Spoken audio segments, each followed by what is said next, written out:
In this video, we're going to talk about the real zeros of polynomial functions. Something you're going to see in this section is something called the division algorithm for polynomials. And we do have to divide a little bit, but we'll get to that in a moment. So that's saying that if we have two polynomials, if we have like f of x and g of x, where g of x is a function or polynomial with a degree greater than 0, so 1, 2, 3, etc. When you divide f of x by g of x, you're going to get a quotient. When you divide anything, you get a quotient. And then you might have a remainder. That remainder might be 0, which is a beautiful thing. But if it's not 0, then we would say that that is a remainder over the thing that we divided by, much like regular division with numbers. So hold tight, this will come up in just a moment. But first, let us talk about the remainder theorem, which has everything to do with remainders. So the rule says, let f be a polynomial function, cool, and if f of x is divided by some factor, where c is a constant, then the remainder is f of that number. So let's try that out. Let's have this example here of f of x is this cubic, x cubed minus 4x squared minus 5. Let's say it's divided by x minus 3, and then we'll also do x plus 2. So instead of dividing, if we're looking for the remainder, we're just going to plug in the factor from this. So what happens here is that I would set that equal to 0 and find that x is 3. So I'm going to plug in 3 to see what my remainder would be if I divided this function by x minus 3. Plug in 3 cubed minus 4, 3 squared minus 5, that ends up being negative 14. So that's the remainder if we divide that function by x minus 3. Now let's do the same thing with x plus 2. So just like with part A, set it equal to 0, find that x is equal to negative 2, so that is a factor I'm going to try. And when I plug it in, I get a remainder of negative 29. So that's the remainder theorem. And I'm going to be honest, the remainder theorem isn't that useful on its own. Cool, remainders, but in conjunction with this next theorem, it actually is quite useful. So that theorem is the factor theorem, which tells me that if x minus c is a factor, so if I divided that factor into the original equation, then I would get 0. I would get a 0 remainder. So let's try an example. Let's say I have this f of x function, this cubic, and I'm going to check to see if, hey, is x minus 1 a factor? Is x plus 3 a factor? So if either of these are factors, if I plugged in that value after I set it equal to 0, and if I get a remainder that's 0, that means that's a factor. If I get a remainder that is not 0, that means it's not a factor. All right, let's get to it. Same as the last two examples, set it equal to 0. I find x is equal to 1. That's the factor, potential factor that I'm going to try. Plug in 1, and I end up with 0 as a remainder. And we love a 0 remainder. So that means that x equals 1 is a factor, or a real 0, or an x-intercept of this cubic. So now let's use that same process with x plus 3 and see if that is also a factor. Set this equal to 0, get a potential factor of x is equal to negative 3. I plug it in, I get this mess, which I don't even need to find because I know it's not 0. So negative 3 is not a factor. Some other really useful information about real zeros is that a polynomial function cannot have more real zeros than its degree. So think about a quadratic. How many real zeros does a quadratic have? 2. Only 2. Could it have 1 or 0? Sure, but it will only have a maximum of 2. So whatever the degree is, that is the maximum number of real zeros you could potentially have. And the rational zeros theorem is kind of useful. It's a way to make a list of all the potential rational real zeros, but it's not that useful. But I want to show it to you just in case you ever need it. So essentially what that says, this big old mess here, you take the constant at the end, so that's just a regular number at the end, we call that p, and you take the coefficient of the highest degree term, we call that q. And we divide them, and then we make a list, and it's a whole thing. Let me show you an example. All right, here is our cubic. And so you have to identify P and Q. P is the constant that I was talking about, and Q is the coefficient of the highest term. So the first thing that you do after identifying your P and Q is you list out the positive, negative values of all of the factors. So 6 has factors of 1, 2, 3, and 6, and they could be a combination of positive and negative, you know. And then Q only has 2, technically 4, because you could, positive, negative makes 2 each, whatever. Positive, negative, 1, and 2.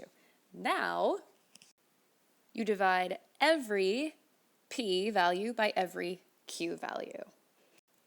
So I take all of my P values, 1, 2, 3, 6, divide them by the first Q value, all 1, do it again, 1, 2, 3, 6, divide by the next one, 2. Do you have some duplicates? Yes. So the final list is going to be this list. So if you double the amount of numbers, 1, 2, 3, 4, 5, 6, 12, there are 12 potential real rational zeros. What fun. So you might be asking, all right, cool, but what do you do next? What do you do with that information? So I would use P over Q as a last-ditch effort. Or if you have a kind of short list, I don't know if 12 values is a short list, but, you know, it's all up to your opinion. Personally, I would graph the function. If you have a graphing utility available to you, I would graph the function. So the reason that we want to find real zeros is that we can write this equation in factored form or find the intercepts and do all sorts of things mathematically with that information. But personally, I wouldn't list P over Q. I would graph it first. So this example, the one that we just found the P over Q list for, graphs like this. It has a degree of 3, so that means I have up to 3 real zeros. And in graphing it, I find 1, 2, 3 of them. I found them all. So let's write that in factored form.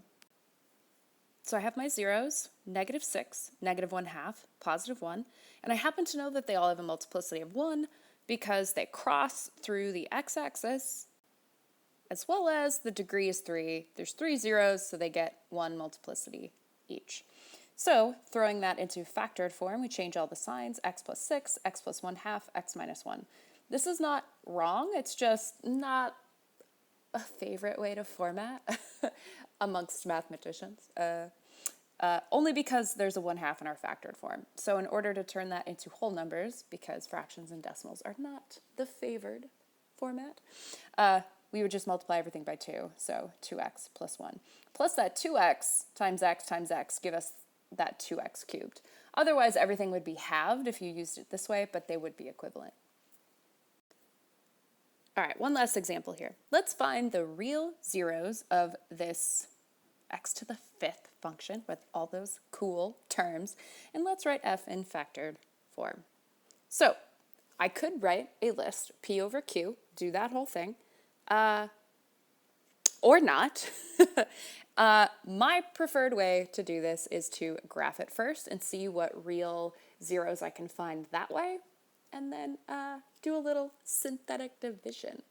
So what I notice in my graph is that I have a 0 at 1 and a 0 at 2. This one crosses, so I know it's going to have an odd multiplicity. It's probably 1 or 3. 5 doesn't make sense because we've got another 0 here.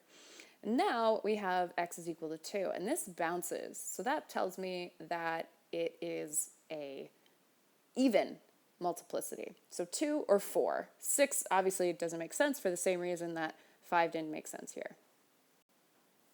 All right, so this is what I know so far. This could be 3, that could be 2, that could be 1, that could be 4. And that would settle up all of my real zeros. Or this could be 1 and that could be 2, and I'll be looking for 2 more real zeros. So if I set them equal to 0, I have a factor at 1 and a 2, or I could just read the graph.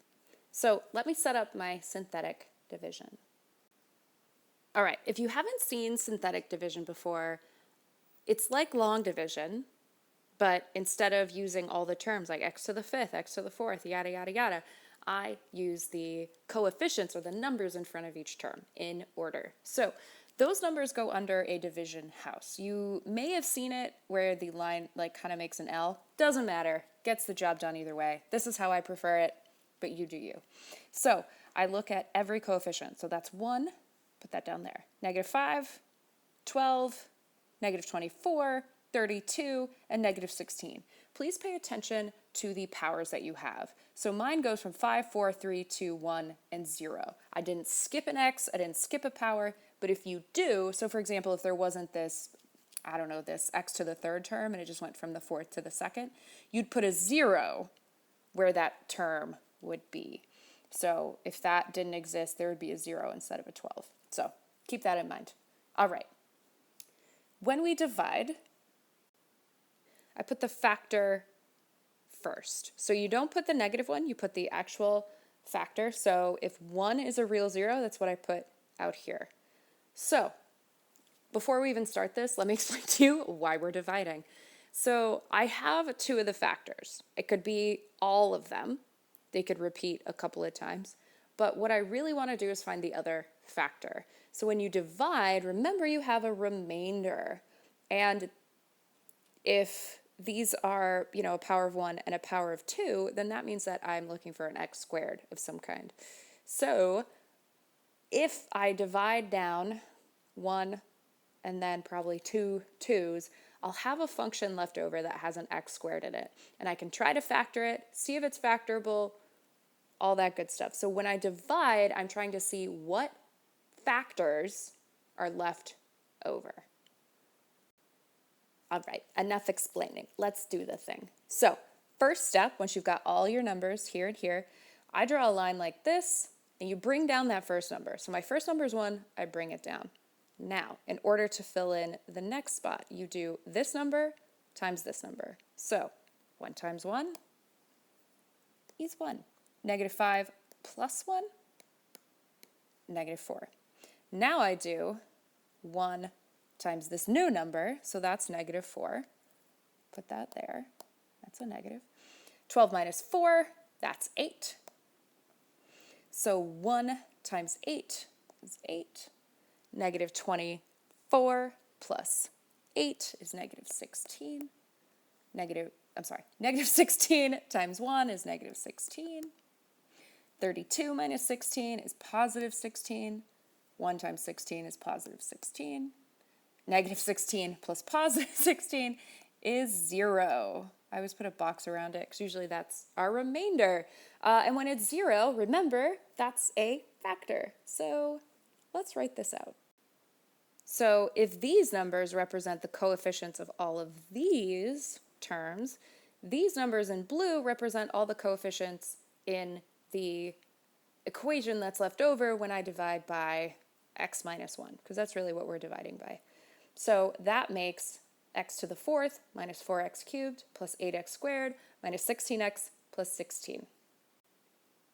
And you're probably like, Alicia, great, what do I do now? So if we know that there's at least 2 of these factors, I'm going to divide this equation by 2 and then its resulting equation by 2 again. So hopefully I will have a quadratic or x to the 2nd power to work with to figure out what our last factor or factors could be. So I take these same numbers and I put them here. And now I'm going to divide by the other factor that I know, which is 2. And so I'm going to repeat this same process here. So I get a 0 remainder, which means that I found another factor, which is great. So I'm left with a cubic, x cubed minus 2x squared plus 4x minus 8. I'm going to divide those numbers again by 2 because I know there's at least 2 of those. So take those numbers, the x cubed minus 2x squared plus 4x minus 8, put those here, divide by that second 2 because it bounces, and then I'm left with these numbers, 1, 0, and 4. 0 remainder, also a good sign. So I have 1x squared plus 0x plus 4, which is the same as x squared plus 4. And I can't factor that. That's not going to have any real zeros. So that tells me that I can't do anything with this, so that means that this 1 is a multiplicity of 1. This guy, 2, has a multiplicity of 2 because it went in twice. And then my last factor is x squared plus 4. So this equation in factored form is f of x is equal to x minus 1, x minus 2 squared, x squared plus 4.